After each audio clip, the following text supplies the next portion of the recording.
வணக்கம் நண்பர்களே. 31 ஜனவரி 2024 ஆர்பிஐ ஒரு ப்ரெஸ் ரிலீஸ் விட்டிருந்தாங்க. அதில் பேடிஎம் பேமெண்ட்ஸ் பேங்க்கோடைய ஒரு சில சர்வீசஸ் ஹோல்ட் பண்ணணும் அப்படி இவங்க சொல்லியிருந்தாங்க. இது பேடிஎம் பேமெண்ட்ஸ் பேங்க்கோடைய லைசன்ஸ் கேன்சலேஷன் கிடையாது, ஆனால் ஒரு சில சர்வீசஸை மட்டும் ஹோல்ட் பண்ணணும் அப்படின்னு சொல்லியிருந்தாங்க. அவங்க என்ன சொல்லியிருந்தாங்கன்னா 5 பாயிண்ட் சொல்லியிருந்தாங்க. எந்த விதமான டெபாசிட்டோ கிரெடிட் ட்ரான்சாக்ஷன்ஸோ அக்கௌண்ட்ஸ்லையும் ப்ரீபெய்ட் இன்ஸ்ட்ருமெண்ட் வாலெட் ஃபாஸ்டாக் இதில் பண்ணக்கூடாதுன்னு சொல்லியிருந்தாங்க. ஆனால் இருக்கக்கூடிய பேலன்ஸை நீங்கள் யூஸ் பண்ணிக்கலாம்னு சொல்லியிருந்தாங்க. அது மட்டும் இல்லாமல் மற்ற பேங்கிங் சர்வீசஸ், உதாரணத்துக்கு யூபிஐ ஃபெசிலிட்டி, அது 29 ஃபெப்ரவரிக்கு அப்புறம் யூஸ் பண்ணக்கூடாது அப்படின்னு சொல்லியிருந்தாங்க. அப்புறம் நோடல் அக்கௌண்ட்டை அவங்க கூடிய சீக்கிரம் டெர்மினேட் பண்ணணும் அப்படின்னு சொல்லிட்டு அவங்க போட்டிருந்தாங்க. இதனால் என்ன ஆச்சு அப்படின்னு நீங்கள் பார்த்தீங்கன்னாக்கா 761 ரூபாயில் இருந்த இந்த பேடிஎம்முடைய ஷேர் கிட்டத்தட்ட 44% குறைஞ்சு 419 ரூபாய்க்கு வந்துருச்சு. ஒரு முதலீட்டாளராக நீங்கள் இன்னொன்று என்ன கவனிக்கணும்னாக்கா, பேடிஎம்முடைய ஐபிஓ லிஸ்டிங் ப்ரைஸ்லேருந்து இது கிட்டத்தட்ட 80% ஃபால். 1950 ரூபாய்க்கு லிஸ்டான பேடிஎம் ஷேர் இப்போ 419 ரூபாய்க்கு ட்ரேட் ஆகிட்டு இருக்குது. அதாவது இப்போ 100 ரூபா விலை அப்படின்னாக்கா 80 ரூபா குறைஞ்சி 20 ரூபாயில் ட்ரேட் ஆகிட்டு இருக்குது. இதை பார்த்துட்டு நிறைய பேர் ட்விட்டரில் நிறைய சொல்லியிருந்தாங்க. ஒரு சிலர் இது ரொம்ப தவறான விஷயம், இது ஸ்டார்ட் அப் இந்தியாவுக்கு எதிரானது அப்படின்னு சொல்லிட்டு கிரிட்டிசைஸ் பண்ணியிருந்தாங்க. ஆனால் அந்த மனிதரே ஒரு வருஷத்துக்கு முன்னாடி பேடிஎம் ஷேரை வாங்கணும்னு கூட சொல்லியிருந்தார். இது அவங்கவுங்களுடைய கருத்து. ஆனால் நம்ம இந்த வீடியோவில் நம்ம என்ன பார்க்க போகிறோம் அப்படின்னாக்கா, ஒரு கஸ்டமராக என்ன இம்பாக்ட் ஆக போகிறீங்க, பேடிஎம் யூஸ் பண்ணிகிட்டு இருந்தீங்கன்னாக்கா என்ன இம்பாக்ட் ஆகுது, பேடிஎம் யூபிஐ யூஸ் பண்ணிகிட்டு இருந்தால் அதை தொடர்ந்து யூஸ் பண்ண முடியுமா முடியாதா அப்படிங்கிற கேள்விக்கு நம்ம டிஸ்கஸ் பண்ணியிருக்கோம். வீடியோவை இறுதி வரை கவனமாக பாருங்கள். நீங்கள் முதல்ல இந்த விஷயோட பேசிக்கை நீங்கள் தெரிஞ்சுக்கணும். இது பேடிஎம் பேமெண்ட்ஸ் பேங்க் லிமிடெட், அது மேலே தான் இந்த தடை வந்திருக்கு.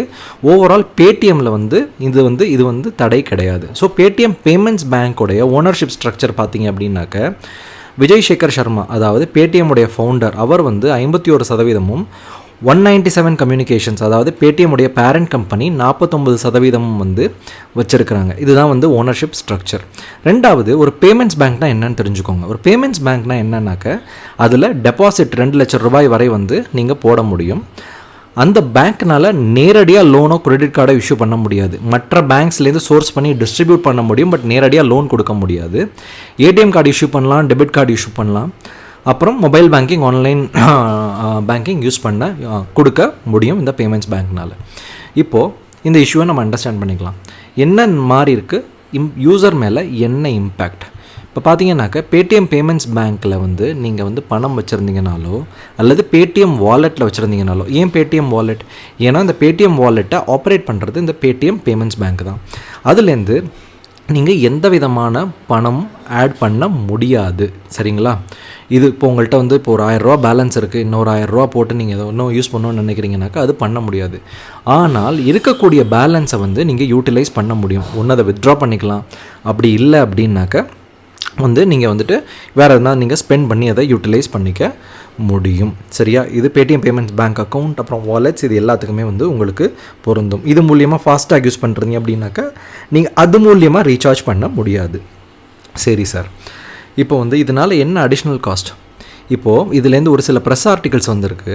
அதில் என்ன சொல்லியிருந்தாங்க அப்படின்னாக்கா, உங்கள்கிட்ட பேடிஎம் பேமெண்ட்ஸ் பேங்க்கில் உங்களுக்கு பணம் இருந்தது அப்படின்னாக்கா, நீங்கள் வேறு ஒரு பேங்க் அக்கௌண்ட்டுக்கு யூபிஐ மூலியமாகவோ ஐஎம்பிஎஸ் மூலியமாகவோ ஆர்டிஜிஎஸ் மூலியமாகவோ நீங்கள் பணத்தை அனுப்பிச்சிக்க முடியும், சரிங்களா? இருக்கிற பேலன்ஸை அனுப்பிச்சிக்க முடியும். ஆனால் உங்கள்கிட்ட பேடிஎம் வாலெட்டில் பணம் இருந்ததுனாலும் நீங்கள் இன்னொரு பேங்க் அக்கௌண்ட்டுக்கு அனுப்ப முடியும். ஆனால் இதில் என்ன ஒரு விஷயம் இருக்குது அப்படின்னாக்கா, ஒரு நாளைக்கு டெய்லி லிமிட் 25,000 ரூபாய் தான். அப்புறமா ஒருத்தர் ஒரு நாளைக்கு 1 லட்சம் ரூபாய் மட்டும்தான் ட்ரான்ஸ்ஃபர் பண்ண முடியும். இன்னொன்று இதில் ரொம்ப முக்கியமான விஷயம், டிரான்சாக்ஷன் ஃபீ 3%. அதாவது நீங்கள் 1 லட்ச ரூபா ட்ரான்ஸ்ஃபர் பண்ணணும். இப்போ 25,000 லிமிட் அப்படின்னு நம்ம வச்சுக்கிறோன்னு வச்சுப்போமே, 25,000 ஒரு டிரான்சாக்ஷனுக்கு லிமிட். இந்த 25,000 நீங்கள் ட்ரான்சாக்ட் பண்ணீங்க அப்படின்னாக்கா 750 ரூபா காசு. இதுவே ஒரு நாளில் நீங்கள் 1 லட்ச ரூபா பண்ணீங்க அப்படின்னாக்கா 3000 ரூபாய் இதுக்கே நீங்கள் தண்டம் கட்டணும், சரிங்களா? இது ஒரு பிக்கஸ்ட் டிமெரிட். உங்களுக்கு ஒரு வேளை பேடிஎம் வாலெட்டில் அதிக அளவு பணம் இருக்குது அப்படின்னாக்கா, நீங்கள் யூஸ் பண்ணுறதை தவிர வேறு வழி இருக்குது. என்னென்ன மற்ற வழி காஸ்ட்லியான ரூட் நீங்கள் யூஸ் பண்ணிங்கனாக்கா இந்த 3% ட்ரான்சாக்ஷன் ஃபீயை கொஞ்சம் குறைச்சிக்க முடியும்.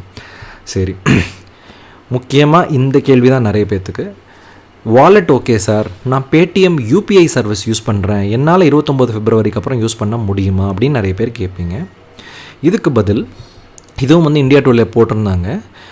பேடிஎம் வந்து இந்த பேடிஎம் யூபிஐ சர்வீசஸ் ப்ரொவைட் பண்ணுறது வந்து இந்த பேடிஎம் பேமெண்ட்ஸ் பேங்க் லிமிடெடுக்கு கீழே வந்து வருது. சரிங்களா? இதனால் உங்களுக்கு வந்து இந்த பேடிஎம் யூபிஐ சர்வீஸ் இம்பேக்ட் ஆகும் அப்படின்னு சொல்லிட்டு போட்டிருக்காங்க. ஆனால் பேடிஎம் வந்து என்ன சொல்லியிருக்காங்க அப்படின்னாக்க, நாங்கள் வந்து மற்ற பேங்க்ஸோட ஒர்க் பண்ணிவிட்டு இந்த யூபிஐ வந்து டிஸ்டர்ப் ஆகாது அப்படின்னு வந்து அவங்க சொல்லியிருக்காங்க. இதுக்கு என்ன மீனிங் அப்படின்னாக்க, நீங்கள் என்ன புரிஞ்சுக்கணுன்னாக்க, எந்த ஒரு யூபிஐ சர்வீஸுமே வந்து ஒரு நோடல் பேங்க் வழியாக வந்து டிரான்சாக்ஷனை கேரி அவுட் பண்ணுவாங்க. இதில் பேடிஎம் யூபிஐயை பொறுத்தவரை இந்த பேடிஎம் பேமெண்ட்ஸ் பேங்க் லிமிடெட் மூலியமாக தான் அவங்க வந்து மிகப்பெரிய அளவில் வந்து டிரான்சாக்ஷன் வந்து அவங்க பண்ணியிருக்காங்க. உதாரணத்துக்கு பார்த்தீங்க அப்படின்னாக்க, டிசம்பரில் மட்டுமே வந்து கிட்டத்தட்ட 283 கோடி டிரான்சாக்ஷன் பண்ணியிருக்கிறாங்க. சரிங்களா? இதில் பேடிஎம் பேமெண்ட் பேங்க் ஆப் மட்டுமே வந்து கிட்டத்தட்ட 144 கோடி டிரான்சாக்ஷன்ஸ் பண்ணியிருக்காங்க. இப்போது இந்த பேடிஎம் யூபிஐயும் பேடிஎம் பேமெண்ட்ஸ் பேங்க்கும் வந்து உங்களுக்கு லிங்க்டு. சரியா?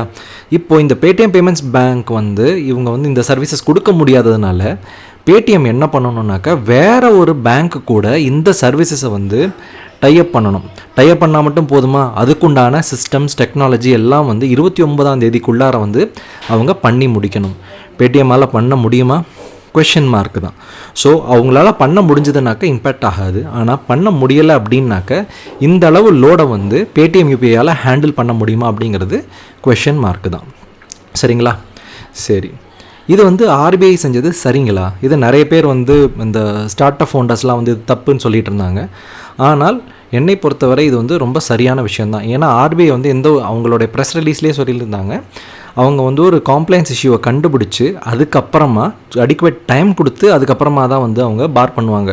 இப்போ இதுவே வந்து உங்களுக்கு ஃபைனல் ஆக்ஷன் கிடையாது. போன வருஷம் மார்ச் மாதம் வந்து அவங்க வந்து இந்த காம்ப்ளைன்ஸ் இஷ்யூ வருதுன்னு சொல்லிட்டு ஒரு எக்ஸ்டர்னல் ஆடிட்டரை வச்சு ஆடிட் பண்ண அவங்க வந்து இனிஷியேட் பண்ணியிருந்தாங்க. அந்த ஆடிட் ரிப்போர்ட் மூலியமாக தான் அவங்க இந்த விதமான டிசிஷன் எடுத்திருக்காங்க.